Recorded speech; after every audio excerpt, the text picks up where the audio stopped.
guys, we are on the way ngayon papunta sa may Bayan. Sa Bayan para saan pupunta natin doon? Bukilani. So naglalakad kami kasi wala pa yung sasakyan namin. May pasyente po kaming kasama doon sa likod. Ang tagal. So tamang nature trip lang guys with friends. And for sure, dahil naglalakad tayo, maraming mawawalang calories sa'yo. So ayan, tuloy-tuloy lang tayo sa paglalakad. Kahit yung iba, andun pa, malayo pa, pagod na sila. Ito yung moment guys, nakala namin may sasakyan pa kaming darating. Wala na pala. Umasa naman kami. Guys, last time muna. Ay, Kasi masyadong ang ating yung pinakapasyente namin lahat kasi grabe. pretty patient.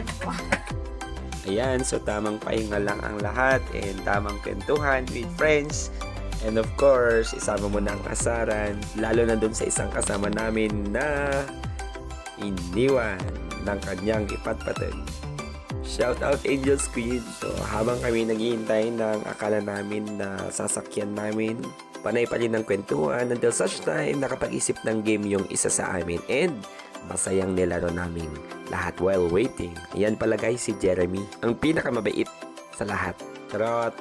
So ayan, tuloy na naman tayo sa paglalakad dahil wala nga kaming nahintay for ilang hours din doon sa may waiting shed. So no choice kundi tayo na po yung maglalakad and fast forward, pauwi na po kami dito. This is my guys! Welcome to Bayan! Saan kayo galing? Saan kayo galing? Sa Bayan po, na sobrang hirap ng daan! Take out.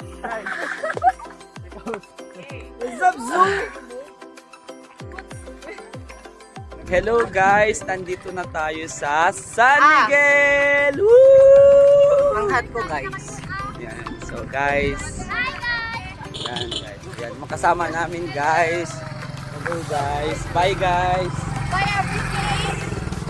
Yan guys. Guys, So, ang hot ko po. guys, yan pong naging trip natin.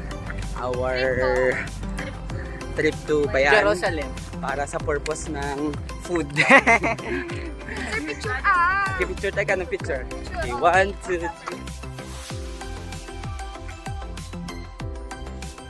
Okay, done. Okay guys, so next time guys, pwede kayong sumama sa akin to have a nature trip, adventure, and we'll come back soon.